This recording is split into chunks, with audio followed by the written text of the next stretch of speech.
교회가 담임 목사님의 강해 설교로 유명한 곳입니다. 저 역시 코스타에서 우리 목사님의 그 메시지를 들었을 때에 그 받았던 감격을 자주 기억합니다. 그래서 성도 여러분들도 또 이제 그래서 말씀에 대한 특별한 지식과 깨달음이 남다르지 않을까 이런 생각을 가지고 나름대로 준비를 했는데, 오늘은 제가 조금 전에 우리 목사님께서 소개해 주셨듯이 제자옥 한음, 잊혀진 가방, 제자도, 순교, 이런 영화들, 중독들, 제가 이제 이런 영화들을 만들었습니다. 그래서 이런 영화를 만들면서 보통 일반인들이 만나기 어려운 그런 분들을 좀 많이 만날 수 있었습니다. 예를 들면 필립 얀시라든지 헬렌 로즈비어라든지 이런 분들도 만나서 교제를 해보았고, 또 타 종교인 불교의 법정 스님의 제자들 중에서 7번째 제자들, 이런 분들도 실은 좀 만났습니다. 그래서 전반적으로 제가 오늘 특별한 날에 왔기 때문에 이런 메시지를 또 그에 부합해서 제가 말씀을 전해드리고, 더불어서 또 약간 저의 개인적인 간증도 함께 들어가는 것을 양해해 주시고 오늘 함께 은혜를 받으면 좋겠습니다. 성북동에 가면 길상사라는 템플스테이 사찰이 있습니다. 이곳은 예전에 대원각이라는 요정이었습니다. 요정은 여러분들이 아시는 분은 또 있겠지만 술을 또 음식을 또 이런 것을 이렇게 파는 곳인데, 대부분이 과거에는 정치적인 야합이나 경제적인 어떤 서로의 이득을 위해서 회의하고 할 때에 모였던 곳이 요정입니다. 그래서 우리가 흔히 건강하다라고는 말하기 어려운 그런 곳이었죠. 우리나라 3대 요정 중에 하나가 대원각이었고, 그 대원각의 주인이 누구였냐면 김영한이라는 여성이었습니다. 이 여성은 백석이라는 시인을 사랑했는데, 백석이 누구냐면 동주라는 영화가 있습니다. 이 동주라는 영화에서 윤동주가 송몽규로부터 2번에 걸쳐서 시를 받게 되는데, 2번째 시집을 받을 때에 백석의 시라는 언급이 있습니다. 당대의 유명한 시인이었죠. 이 백석을 사랑했던 여인이 대원각의 요정이었던 김영한이라는 여성이었습니다. 이제 6.25 전쟁 이후에 어쨌든 그 전후를 해서 이제 두 사람이 헤어지게 되었고 일생 만나지를 못했습니다. 김영한이라는 이 여성은 평생을 혼자 살면서 돈을 모았는데, 그렇게 이제 한때 사랑했던 그 남자를 위해서 많은 일들을 좀 합니다. 그러던 중에 1987년도에 법정이라는 한 성녀가 쓴 무소유라는 책을 읽게 됩니다. 그 책을 보고 깊은 감동을 얻어서 당시 시가 1,000억, 그 당시에 1,000억이나 되는 그 대원각을 시주를 했습니다. 그때 법정은 미국에 있었는데 자신이 스스로 무소유를 주장했기 때문에 그것을 받지를 않습니다. 근 10여 년간을 받고 있지 않다가 1995년도에 그것을 맑고 향기롭게라는 그 어떤 운동을 하면서 그 시주를 받고, 그리고 그것을 대대적인 수리를 거쳐서 맑고 향기롭게 근본도량 길상사라는 이름으로 성북동에 사찰을 만들었습니다. 그것은 템플스테이인데 상당히 많은 사람들이 문화체험을 해서 가는 곳이고, 당시 제가 인터뷰를 좀 해보고 찾아보니까 우리 기독교인들이 25이라고 했을 때에 저는 올해 48입니다. 제가 23살에 결혼했기 때문에 전환이 딱 됩니다. 너무 부러워하시는데, 제가 제 딸이라고 했을 때 이 자매에게, 얘야, 세상을 살아갈 때 이런 일이 있을 때 이렇게 하면 좋더라. 그리고 이런 이렇게 하면 좋더라. 저기 가면 좀 위험하고 여기 가면 좋더라. 근데 그거 그렇게 하지 마. 이건 조금 더디 가는 것 같아도 이렇게 하고 좀 기다리면 좋은 결과가 나올 거야. 제가 이렇게 이 아이에게 설명을 할 때는 제가 살아온 세월 동안 축적되어 있던 것들을 정말 사랑하는 아이에게 그렇게 하면 좋다는 것을 진실로 전달해 주는 것입니다. 그런데 이 아이가 25살이지만은 제 이야기를 잘 듣게 되면 살아보지 못했던 23년간의 세월을 자기 것으로 만들 수 있다는 것입니다. 하나님께서 말씀을 주셨던 것은 교회에서 우리보다 먼저 산 사람들의 삶을 정말 유심히 보고 내 삶에 적용해야 하는 가장 큰 이유는 그것이 삶의 지혜가 되기 때문에 그렇습니다. 어떻게 살아야 되는가를 가르쳐 주기 때문에 그렇습니다. 그래서 이런 이야기가 있지 않습니까? 젊은이들이여 늙어 보았는가? 나는 젊어 보았다네. 우리보다 먼저 산 사람들의 삶이 성공이든 실패이든 성공하면 성공한 대로 우리에게 도움이 될 것이요, 실패하면 실패하는 대로 우리에게 도움이 될 것입니다. 왜? 그렇게 하면 안 되는 걸 아니까. 그래서 살아가면서 참된 지혜라는 것은 우리에게 주어지는 말씀, 우리 주변에 펼쳐지는 환경, 이 모든 것들을 내 삶에서 소화되어서 하루하루를 살아가는 것입니다. 여러분, 우리는 다 안다고 하지만 모르는 것들이 너무 많습니다. 여러분이 뭘 알고 살아 계십니까? 저도 매일매일 하루하루를 보내면서 이게 참 어찌 그리 어리석은지, 때로는 설교하고 가면서 제가 엊그저께는 수요일 날 한동대에서 특강을 하고 올라오면서 너무 부끄러운 거예요. 내가 뭘 아는 게 있다고 이 청년들에게 가르치고 가는가. 저는 말씀드렸듯이 영화 감독입니다.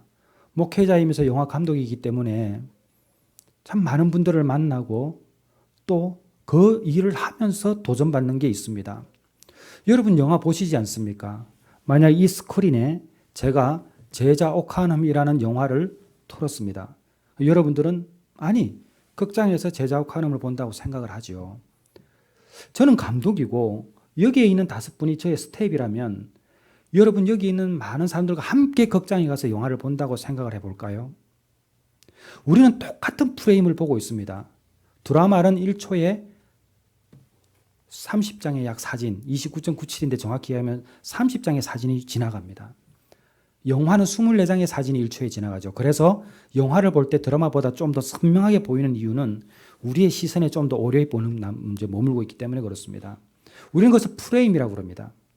우리는 똑같은 프레임을 극장에서 보고 있다 할지라도 저와 우리 스텝 5명을 제외한 나머지 분들이 보는 것은 차이가 납니다. 왠 줄 아십니까? 여러분들은 감독이 보여주는 그 장면만 보고 있으나 똑같은 장면, 우리가 똑같은 장소에서 그 영화를 보고 있어도 저와 우리 스텝은 그 영화를 찍을 때에 그 프레임 밖에 뭐가 있는지를 다 알고 있습니다. 같은 화면을 보고 있어도 현장에 있던 사람은 다른 것입니다. 그래서 우리가 눈에 보이는 것이 다가 아니라는 사실입니다. 사랑하는 성도 여러분, 우리가 믿음 안에서 겸손해질 수 있다는 것은 다른 사람들의 허물과 다른 사람들의 상황과 형편을 우리가 깊이 있게 생각을 하고 우리가 때로는 침묵 가운데 그들을 위해서 기도하고 해야 될 것은 우리가 알고 있는 것이 다가 아닐 수 있기 때문입니다. 오늘날 이 성경에서 가르쳐주고 있는 그 하나님의 말씀도 바울이 디모데에게 권면해 주는 이것도 디모데가 보지 못했던 것들을 이미 그가 경험했기 때문에 우리에게 알려주고 있고 디모데를 통해서 전달되는 것입니다. 그래서 저는 이 교회가 담임 목사님이 강해 설교에 정말 대가이십니다. 여러분은 원래 가까이 있는 분들은 잘 모릅니다. 이거 얼마만큼 영향을 주는데 저는 그 코스타에 가게 되면 이 주제 설교 또 이렇게 강해 설교할 때요. 저도 자주 가니까 대부분이 조는데 유일하게 안 졸게 하시는 분이 우리 박 목사님이세요. 우리 모두가 인정하는 바입니다. 근데 제가 여기서 강해 설교해봤자 뭔 덕이 있겠습니까? 그래서 오늘은 저는 이 본문을 통해서 몇 가지 단어와 문장을 한번 집어서 우리의 삶에 한번 적용해 보도록 하겠습니다. 그럼 우리가 먼저 우리 2절 말씀을 같이 한번 봉독해 보도록 하겠습니다. 2절입니다. 시작.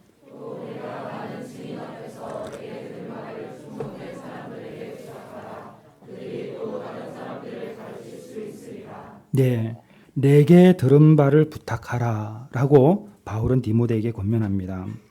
바울은 디모데에게 디모데 자신이 들은 것을 타인에게 부탁해서 그들로 또 다른 사람들을 가르치게 하라고 권면하고 있습니다. 그리고 바울이 디모데에게 부탁했던 것처럼 디모데 역시 충성된 사람, 진실된 사람들에게 가서 똑같이 하라고 권면합니다. 내게 들은 바를 부탁하라. 도대체 바울은 무엇을 이야기했을까요? 바로 복음이죠. 그리고 예수 믿는 사람이 어떻게 살아야 되는가를 가르쳐 준 거죠. 이미 충성된 사람, 진실된 사람이라는 것은 그걸 아는 사람이니까. 사실은 제자 훈련을 할 때에 이 본문이 참 많이 인용이 됩니다. 그러니까 무엇을 들은 바를 부탁하라. 무엇을 부탁하라? 바로 복음, 전도를 말하는 것입니다. 하나님의 말씀, 예수 그리스도를 전하라는 이야기거든요. 그런데 좀 다르게 좋습니다. 그럼 저는 왜 그럼 전해야 되는 건가요? 이미 충성된 자들은 알고 있는데 저나 여러분들이나 우리가 감히 충성되었다고 누가 앞에 서서 자신 있게 말할 수 있겠습니까? 그러다 치면 왜 우리가 바울이 디모데에게 권면하는 이 순간 우리가 전도를 해야 되는가라고 한번 생각해 봐야 될까요? 여러분, 전도는 마태복음에 나와 있는 지상 명령이기도 하지만은 저는 명령으로 보질 않습니다. 선물이더라고요. 자식이 아버지에게 줄 때는 명령 또한 선물이 있기 때문에 명령하는 것입니다. 제가 지금은 막둥이 아닌데 큰 아들이 4살 때 정도 되었을 때에 제가 이래 좀 자고 있는데 한 번도 그러지 않았던 놈이 제 다리를 주물더라고요. 그 쑥쑥쑥 주물면서 저보고 한마디 하는 게 아빠, 내가 이렇게 다리를 주물면 두일아 너 뭐 가지고 싶니라고 말할 거지? 그러는 거예요. 제가 평소에 다리를 좀 주물러 봐라 이렇게 하거든요. 그런 걸 주려고 했었어요. 그런데 이 아이가 또 그런 이야기를 하다 보니까 제가 뭘 걔한테 부탁을 할 때는 뭐 갖고 싶니라고 하고 싶을 때거든요. 하나님께서는 우리에게 말씀을 주실 때에 우리의 삶을 통해서 깨닫게 하십니다. 복음을 전하는, 왜 이게 복음을 전하는 게, 전도하는 게 선물인가? 저는 첫 사역이 저는 목사가 되고 나서 영화를 만들었기 때문에 실제로 영화를 만들게 된 이유도 복음을 전하기 위해서 만들었습니다. 그때 저는 전임 전도사였어요. 첫 사역이. 그래서 매주 수요일과 토요일은 현장에 나가서 복음을 전하는 일이었습니다. 우리 팀을 조직해서 아파트에 가가지고 문 열리면 안다리 걸게 해가지고 문 못 닫게 만들고 예수님 믿어서 이거 허다없이 했습니다. 그리고 제가 좀 도둑처럼 안 생겼잖아요. 주소 잘 받았어요. 보통 하루에 나가면 한 15개, 20개 정도는 딱 정리가 되는 주소록을 제가 갖고 전도하고 그랬었습니다.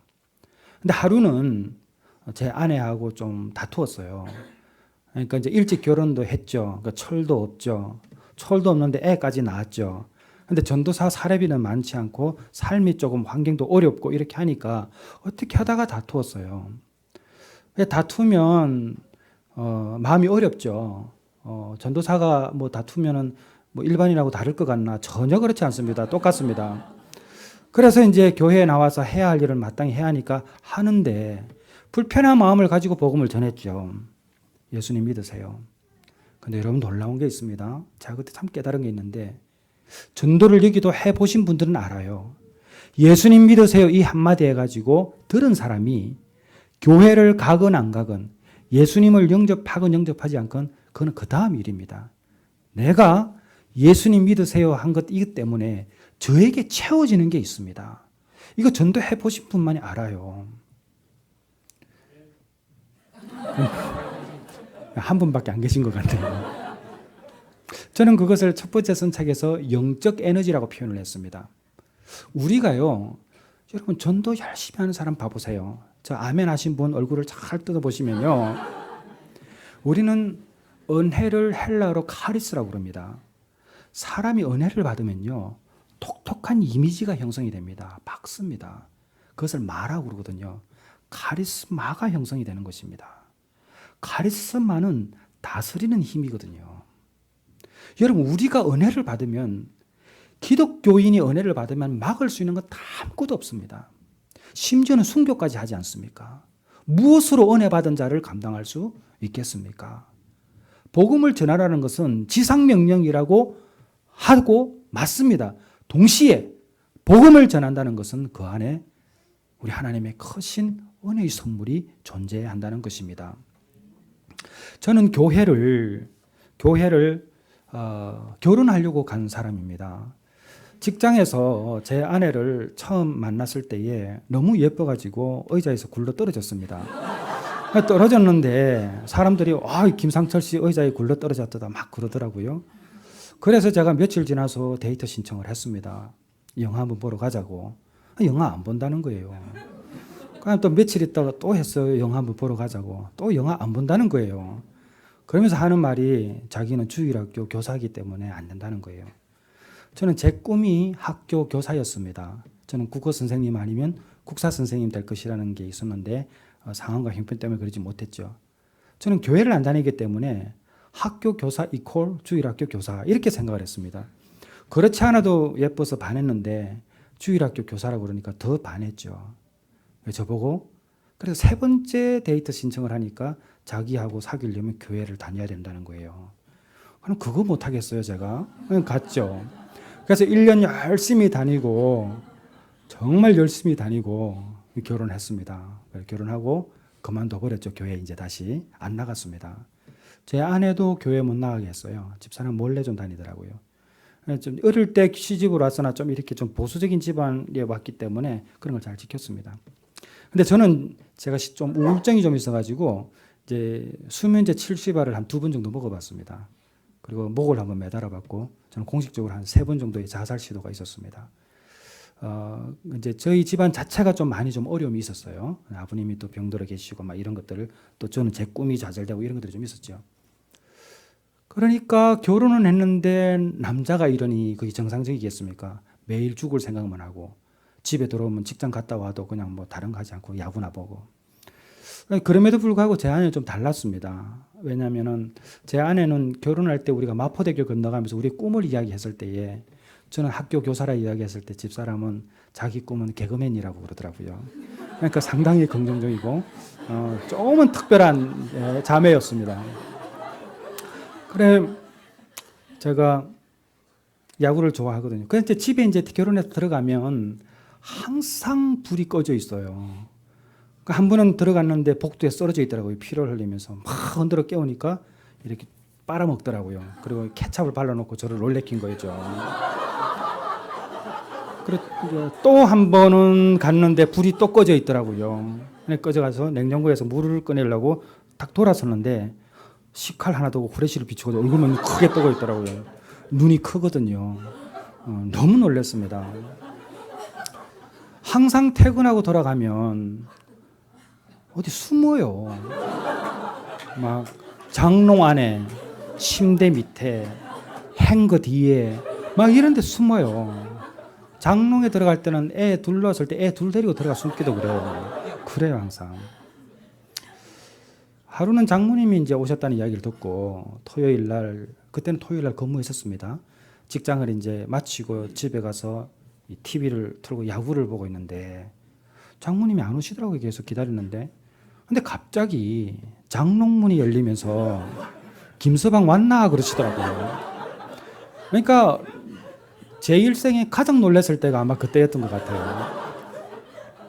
저는 참 이상한 집안이었어요. 근데 그렇게 하면서 제가 깨달은 게 있었습니다.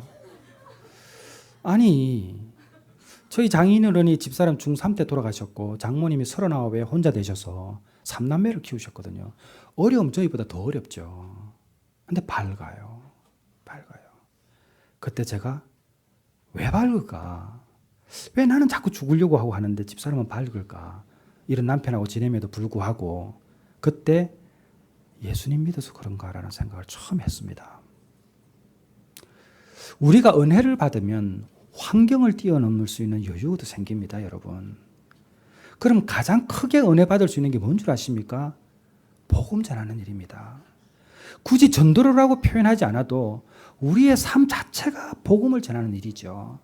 내가 예수 안에서 자유하고 상황과 형편을 뛰어넘는 그 은혜 속에 머물고 있는 것 자체가 우리는 미처 깨닫지 못해도 다른 사람들은 우리를 유심히 보고 있다는 사실입니다.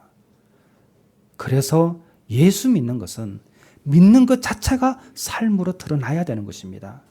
오늘날 한국교회의 그리스도인들이 가지고 있는 가장 큰 문제는 뭐냐면 예수를 믿는 사람은 당연히 예수의 제자로 살아야 하는 그 의무감을 가져야 함에도 불구하고 그 의무감을 가지려는 자체를 부담스러워하는 것이 오늘날 우리의 문제이지 않습니까? 여러분은 크리스천이십니까? 바울은 자기의 전 삶을 통해서 이미 디모데는 알고 있죠. 바울이 어떤 사람이었다는 것을. 그와 같은 바울이 회심을 한 이후에 오직 복음을 전하는 사자로서의 삶을 살아가는 것을 전하고 보였고 디모데가 또 배우고 동일한 삶을 또 살아가는 것입니다. 언제까지요? 주님이 오실 때까지. 우리가 눈으로 보는 것이 다가 아니다는 사실입니다. 왜 이와 같은 사람들이 이러한 삶을 살다가 마지막까지 주님 앞에 온 것을 드리고 떠났을까요? 오늘 이 본문을 통해서 바울은 디모데에게 권면했지만 바울은 디모데에게 내게 들은 바를 부탁하라 하셨는데 오늘 우리에게도 동일하게 적용되는 것입니다. 오늘 이 시대에 우리는 복음을 전하는 삶을 살아야 될 것입니다. 그리고 두 번째는 우리 말씀을 한 절 읽겠습니다. 3절 한번 읽겠습니다. 시작.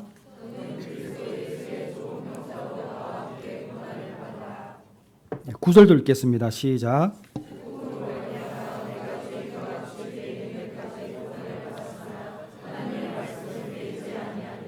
첫 번째는 우리가 내게 들은 바를 부탁하라는 우리가 그 구절에 좀 관심을 가져봤고, 두 번째는 고난을 받으라라는 이 구절에 관심을 한번 가져볼 필요가 있습니다. 여러분, 예수를 믿는 사람에게 고난은 친구 같은 것입니다. 함께 가야 합니다. 여러분, 예수님을 믿는다는 것 자체가 고난입니다. 예수 믿었더니 복만 받았다. 그런 이야기, 여러분 진짜 복이 무슨 복입니까? 하나님을 잃지 않는 복보다 더 큰 복이 어디 있습니까? 조금 편하게 사는 게 무슨 복입니까, 여러분? 남들보다 좋은 경험하고 많은 곳에 다니는 게 무슨 복입니까? 여러분, 예수를 믿는다는 것 자체는 고난입니다. 예수님을 전한다는 것 자체도 고난입니다. 우리에게 적용되는 것은 이 고난을 감사히 여겨야 된다는 것입니다. 저는 잊혀진 가방이라는 영화를 만들 때에 많은 사람들이 만나고 싶어 했던 한 선교사님을 만나뵌 일이 있습니다. 그리고 작년에는 필립 얀 씨를 하루 동안 만나면서 여러 가지 이야기를 나누면서 제가 받았던 은혜를 정말 이루 설명할 수가 없습니다. 말로서는. 근데 오늘 제가 누구를 소개하고 싶으냐면 헬렌 로즈비어라는 선교사입니다. 이 산지를 내게 주소서, 살아있는 믿음, 살아있는 믿음 이런 책은 꼭 한번 사서 보면 좋습니다. 많은 여성 목회자 선교사들에게 롤 모델이 되는 엄청난 여성 선교사가 헬렌 로즈비어입니다. 캠브리지 의대를 나왔던 엘리트 중에 엘리트였고 그의 가문은 대단했습니다. 이 여성이 10대 때에 주님을 인격적으로 만난 이후에 28살에 아프리카 콩고라는 그 깊은 정글 속에 의사로서 선교사가 됩니다. 가서 복음을 전하고 그리고 또 가난하고 불편한 이 사람들을 돌보아 줍니다.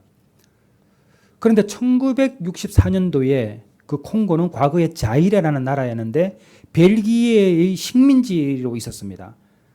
그때 내전이 이제 독립을 한 이후에 내전이 발생합니다. 자, 여러분, 1964년도면 한 60년 전 일입니다. 한 50년 됐네요. 그죠? 50년이 먼 세월이 아닙니다. 우리 여기 어른들도 계시지만 눈 깜짝할 사이에 10년 가지 않습니까? 우리가 많은 아픔이 있는 세월호 이야기하지만 세월호도 벌써 수년이 흘렀고 2007년도에 아프가니스탄 그 단기 그 선교단들이 피납된 것도 벌써 10년이 지났고 여러분이 보더라도 지금 벌써 엊그저께 추웠는데 벌써 덥고 엊그저께 저 형제 참 멋있었는데 벌써 골로 갔고 이게 변해요. 이렇게 하나씩 변합니다. 금방 가요, 여러분. 제가 50년의 시간이 길지 않습니다. 짧습니다. 바로 이 시대에 일어날 수 있는 일이에요. 지금도 순교자들 있지 않습니까? 그때 내전이 발생했을 때에 헬렌 로즈비어를 비롯한 많은 백인 선교사들은 다 떠나야 했습니다. 왜냐하면 내전으로 인해서 장기적으로 이쪽이 파괴가 되니까 그 나라의 내전 당사자들이 이 전쟁의 원인을 벨기에 때문에 그렇다고 그랬어요. 그러니까 아프리카인들은 벨기에라고 그러면 다 백인이라고 생각을 했지. 그래서 얼굴에 하얀 사람은 다 죽여버렸어요. 그래서 사업을 하는 사람, 선교사들 다 피난 갔습니다. 그때 헬렌 로즈비어를 비롯한 그의 동역자들이 피난을 가지 않고 남았어요.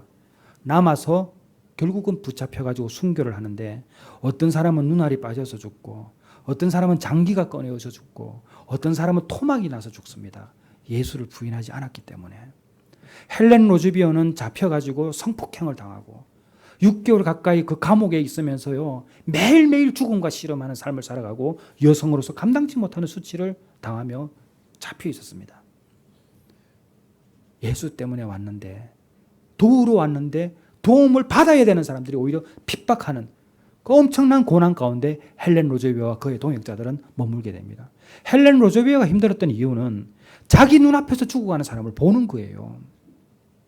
그랬던 그분이 나중에 구출이 되어서 잠시 영국으로 돌아왔다가 또 그 나라로 갑니다. 그리고 거기서 저 병원을 세우고 정말 아무도 할 수 없는 그 놀라운 일들을 했던 분이 헬렌 로즈비어입니다. 그런데 제가 이 헬렌 로즈비어를 만나러 북아일랜드까지 갔던 이유는 하나의 목적이었습니다. 목사로서 처음 마음을 잃어버렸을 때에 어떻게 하면 처음 마음을 찾을 수 있는가, 이 질문을 하기 위해서 갔었습니다. 그런데 실은 이것은 제 질문이 아니라 선교사나 교회의 장로님과 권사님, 많은 성도들도 똑같습니다. 어느 순간에 시간이 흐르면 나의 첫사랑을 회복하고 싶은데, 나의 처음 마음을 회복하고 싶은데 이럴 때가 있다는 것입니다. 그때 똑같은 질문을 가지고 제가 헬렌 로즈비어 선교사님을 만나서, 선교사님, 저의 처음 마음을 회복하고 싶은데 어떻게 하면 좋겠습니까? 라고 질문을 드렸더니 헬렌 로즈비어 선교사님이 그때 86세였습니다. 제가 배웠을 때. 지금은 돌아가셨습니다. 패스터 김, 기도를 많이 하고 성경을 많이 봐야 됩니다. 그러시더라고요. 근데 제가 바로 말씀드렸어요. 선교사님, 제가 그 말씀 들으려고 여기까지 온 게 아닙니다. 너무 힘들면 기도도 안 되고 말씀도 안 보입니다. 여러분 경험해 보신 적 없으십니까? 너무 힘들면 기도 안 됩니다. 말씀도 안 보입니다. 그때 어떻게 해야 합니까? 헬렌 로즈비어 선교사님은 자리를 고쳐 앉았습니다. 그리고 자신이 지나간 이야기를 싹, 조금 전에 제가 말씀드렸죠? 그 말씀을 저에게 다 해주셨습니다. 그 한평남짓한 정글의 그 감옥 속에 제가 가보았거든요. 사람이 있을 곳이 안 됩니다. 동료들 다 죽어가고, 자신은 성폭행 당하고, 매일매일 죽은 것 같은 여성의 수치를 당하고, 이렇게 절박 가운데 공포에 떨고 있는데 하나님이 어느 날 마음속으로 찾아오셨대요. 그 질문하시더래요. 헬렌, 너 나에게 감사할 수 있겠니?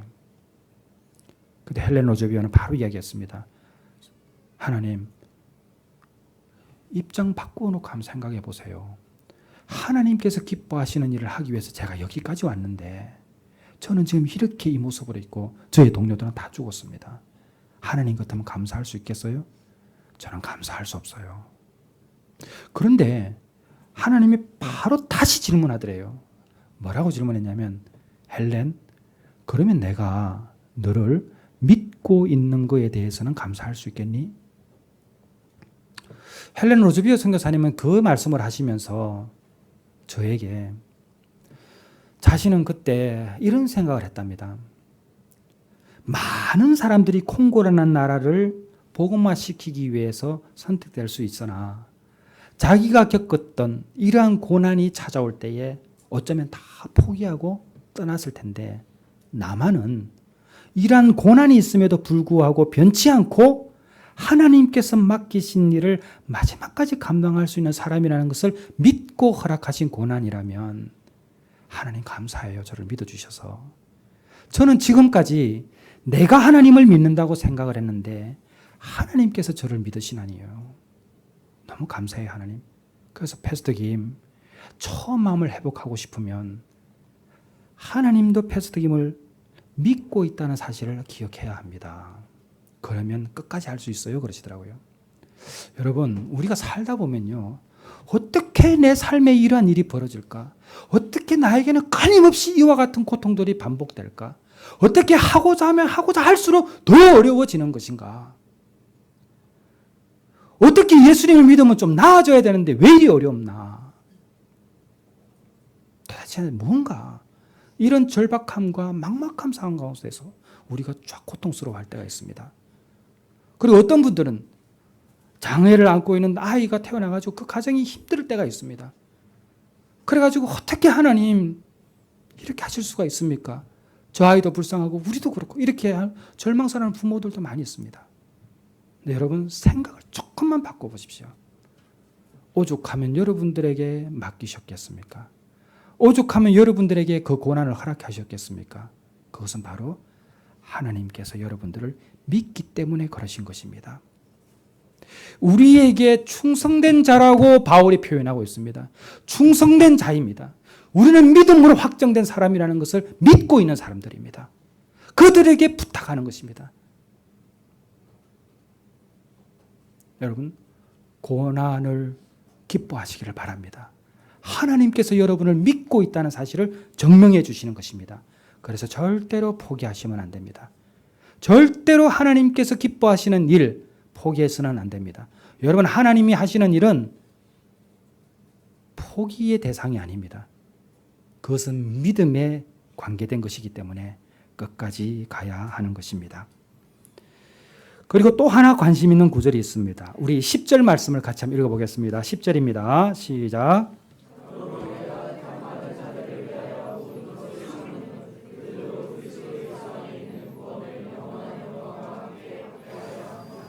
세 번째 관심이 가는 구절은 눈여겨봐야 될 구절이 있습니다. 모든 것을 참으라입니다. 첫째는 내게 들은 바를 부탁하라. 두 번째는 고난을 받으라. 세 번째는 모든 것을 참으라. 히브리서 10장 36절 말씀에 너희에게 인내가 필요함은 너희가 하나님의 뜻을 행한 후에 약속하신 것을 받기 위함이라. 모든 것을 참으라라는 것은 인내와 관계가 되어 있습니다. 여러분, 그리스도인은 인내해야 합니다. 그리스도인은 참아야 합니다. 그리스도인은 프레임 밖에 있는 것을 볼 줄 알아야 합니다. 프레임 밖에. 눈에 보이는 것만 보고 판단하면 어리석은 것입니다. 우리 자체가 이미 눈에 보이지 않는 우리 하나님을 믿고 있는 것 아닙니까?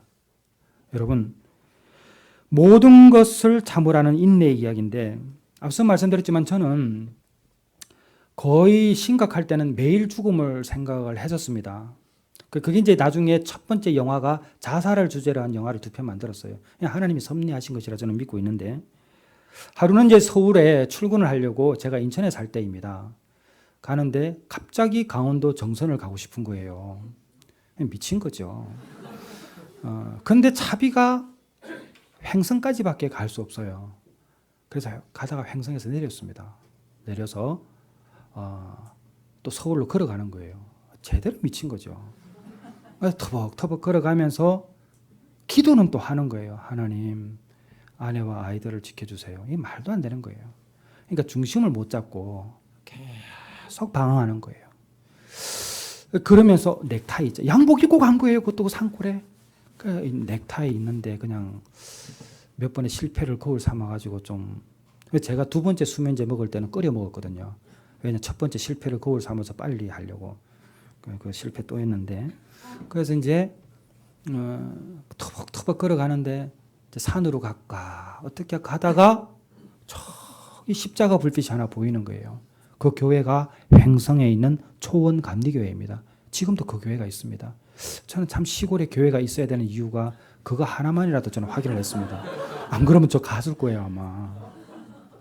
그 교회에 갔는데 그 김효창이라는 목사님께서 담임을 하고 계셨어요. 목사님이 깜짝 놀라는 거예요. 웬 산골에 양복 입은 사람이 왔냐는 거죠. 그러니까 신원을 좀 확인하고 이제 들어오라고 그러시면서 방에 들어갔는데 안 봐도 뻔하지 않습니까? 무슨 사정이 있겠죠. 양복 입은 사람이 그거 왜 왔겠습니까? 그 시간에. 해는 뉘어뉘어졌는데. 근데 이분이 바로 이 말씀 하시는 거예요. 집사님, 우리 교회에 귀가 안 들리는 분이 한 분 계십니다. 근데 이분이 어느 날 저를 찾아와서 목사님, 제가 100일 작전 기도를 하면 귀가 콩 나을 것 같습니다. 기도해 주세요. 그러니까 목사님은 아시는 거죠. 모든 것은 믿음대로 되는 거니까. 성도가 믿음대로 되겠다는 확신을 가지고 기도한다는데 목사가 믿음 가지고 기도하면 무슨 일이 일어날 확률이 높지 않겠습니까? 그죠? 그러니까 그럽시다 하고 기도를 한 거예요. 근데 100일 동안 기도해도 귀가 낫지 않은 거예요. 그러다가 103일째 되는 날 교회 와서 예배를 드리고 집에 가서 아궁이에 불을 지피는데 귀에서 피가 터져버렸다는 거예요. 그리고 귀가 들리기 시작했다는 말씀을 목사님이 저에게 해주시는 거예요. 그 밤에. 그러면서 집사님 기도는 끝까지 하는 겁니다. 이 말씀 해주시더라고요. 그래서 그날 밤에 이제 그 예배당에서 잠을 자는데 새벽에 뭐가 시끄러워요. 그러니까 한 30여 명 된 것 같아요. 할아버지 할머니들이 나와가지고 막 기도하시더라고요. 이 어른들이 잠이 없으시니까 100% 새벽 기도인 것 같아요. 그런데 이제 목사님이 저 뒤에 지금 저 누워 있는 저분을 위해서 우리 기도해 줍시다라고 하셨어요. 그래서 뭐 이래 넘어져 있는 저를 위해서 그 할아버지 할머니들이 기도를 해주셨어요. 저는 그 기도를 지금도 잊지 않고 있습니다. 그래서 아침에 이제 터미널로 나왔는데 중년 여성이 저한테 툭 앞에 이제 차 시간에 대해서 기다리고 있는데 그 교회하고는 한 30분 정도 또 떨어진 거리예요.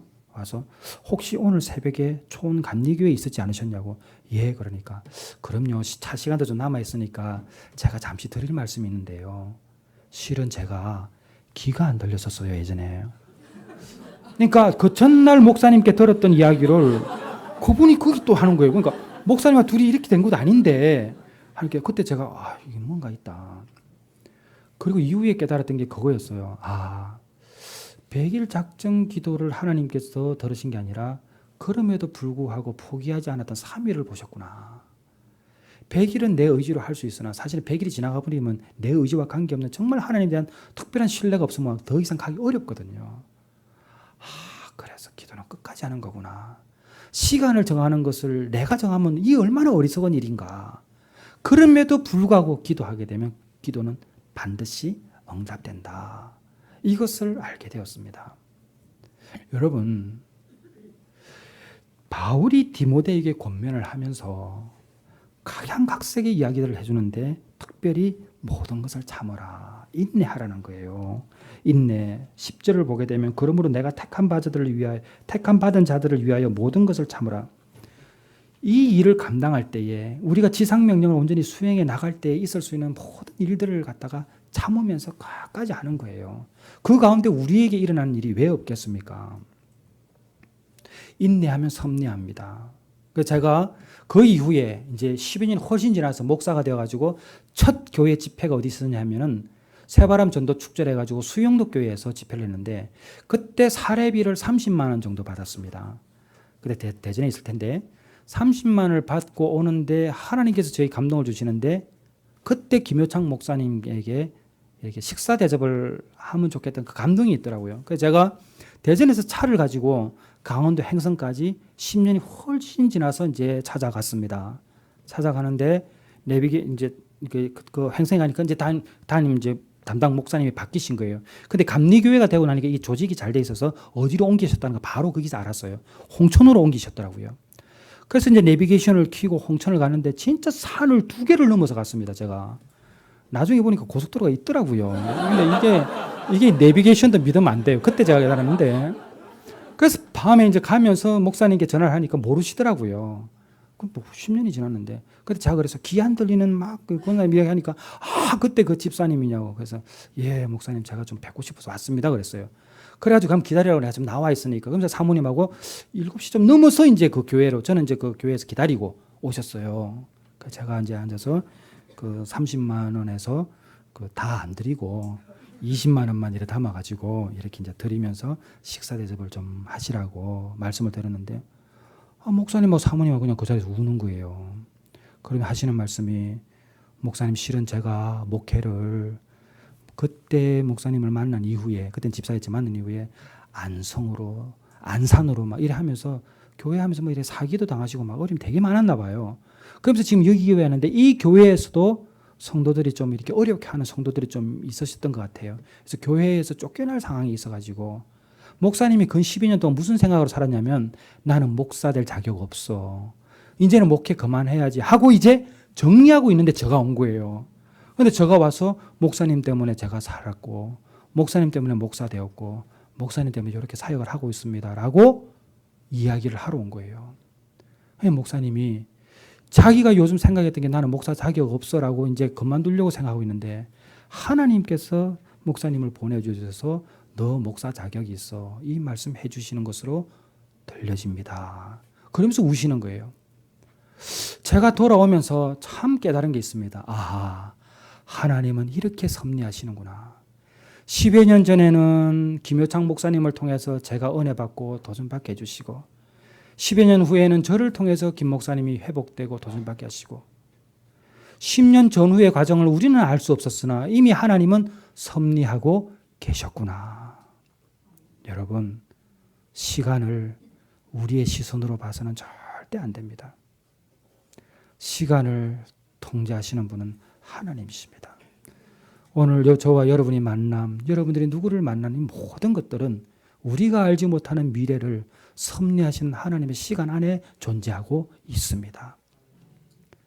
그래서 인내하는 것입니다.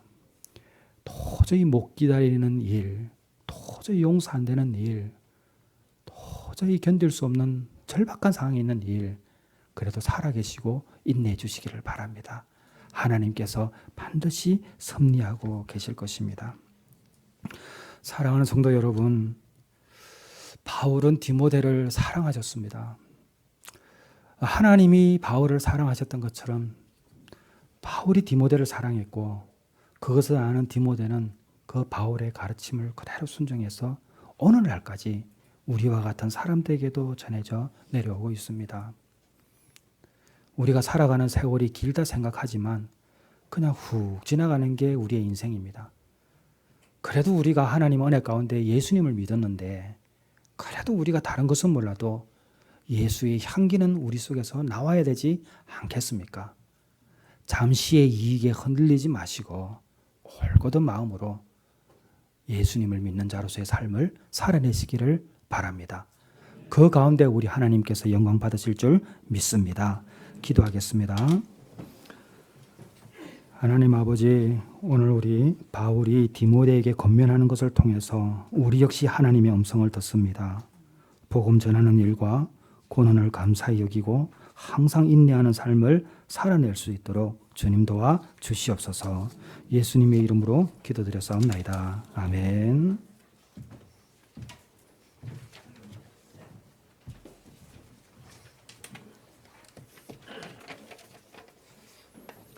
교회 소식 전하겠습니다. 오늘 처음 오신 분들은 앞으로 나오셔서 담임 목사님이 지금 잠깐 안 계셔서 저하고 인사 나누고 가시면 될 것 같고요. 오늘 설교 해주신 목사님은 앞에 교회 소식에 있는 것처럼 내가 사랑하는 교회 목사님이시고 파이오니아 21 연구소장이십니다. 제자 오카님이나 여러 가지 영화를 보시고 감동받으시고 사인 받으시고 싶으신 분들은 앞에 나오셔서 목사님을 뵙고 뭐 이런 질문들이 있습니다. 이렇게 잠깐이라도 대화 나누고 싶으신 분들은 앞에 나오셔서 만나주시면 감사하겠습니다. 오늘 오후에 5월팀 보고대회가 있습니다. PBS 모임 마치고 오후 3시 40분 정도에 우리 시작하도록 하겠습니다. 그리고 전도팀장 모임이 있었는데 연기되었습니다. 그리고 40일 기도회가 내일부터 6월 3일까지 계속됩니다. 그리고 청년 1, 2부 아우팅이 5월 21일 1부 예배 후에 각자 알아서 갈 곳으로 갈 것입니다. 저는 어디로 간지 모르겠습니다. 네, 그리고 오랜만에 군대에서 온 친구가 있습니다. 네, 그리고 군대 때문에 또 가야 되는 친구도 있는데 성현 형제하고 영준 형제 잠깐 일어나서 인사하면 좋을 것 같아요. 어딨죠? 저쪽에 성현 형제 있고 영준 형제. 반갑고 잘 가라고 박수. 네. 네, 그리고 지광희 성도님 모친께서 어제 소천하셨습니다. 빈소는 광주 천지 장례식장이고요. 발인은 내일입니다. 주변에서 이렇게 좀 인사해 주시고 위로해 주시기를 바랍니다.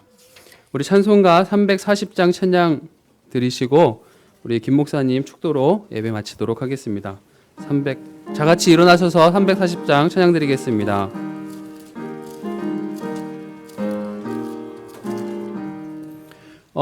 어지러운 세상 중에 기쁜 소리 들리네. 예수 말씀하시기를 믿는 자여 따르라. 세상 헛된 신과 영화 모두 내어 버렸네. 예수 친히 하신 말씀 날 더 귀히 여겨라. 기쁜 때나 슬픈 때나 바쁜 때나 틈날 때 예수 친히 하신 말씀 날 더 귀히 여겨라. 주님 크신 은혜로서 부름 듣게 하시고 복종하는 마음을 주사 따라가게 하소서.